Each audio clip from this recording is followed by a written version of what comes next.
Are you a physician feeling stressed and burned out? Do you feel like you have little time, no energy, and no joy at work and at home? More than 60% of frontline healthcare workers were feeling burned out before the pandemic. On December 8, 2020, a startling 84% of all workers reported feeling at least mildly burned out, and 18% reported they felt totally burned out. Maybe your patients complain that they need more time with you. You are late to see them, or you simply do not seem to care about them.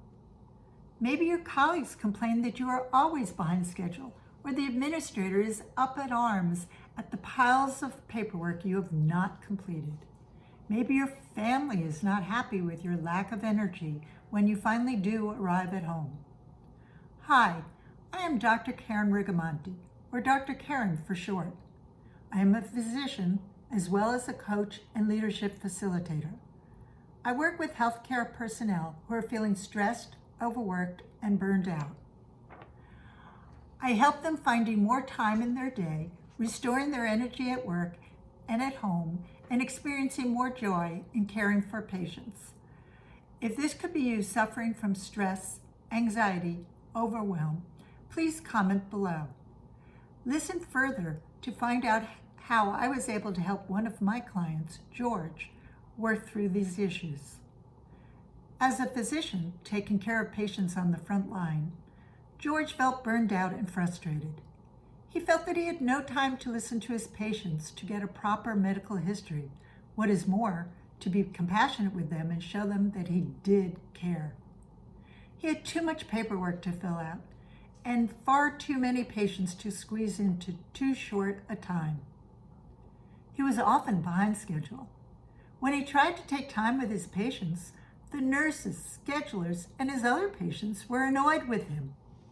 To his horror, his patients, upset with his tardiness and seeming lack of caring, did not seem interested in his treatment plans. After we worked together, he felt more in control of his time, was keeping to his schedule, and getting through his piles of paperwork.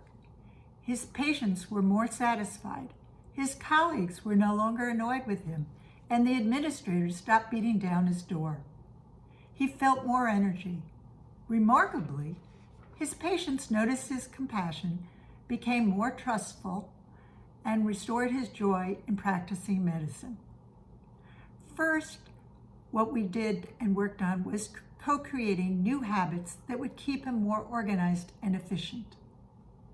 Then we reframed the barriers within his day. He felt empowered and could gain control of his time and the situation.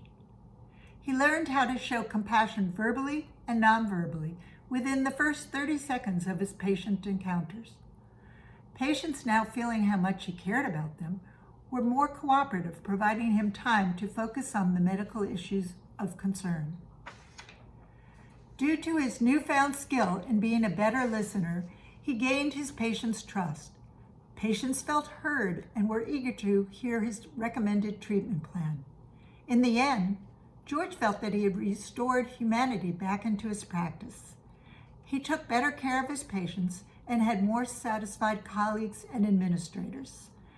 At the same time, as George worked through these issues of stress and burnout, he felt renewed energy and found, once again, joy in providing care to others. His family and friends took notice. If you too are suffering and this resonates with you, if you feel like there is not enough time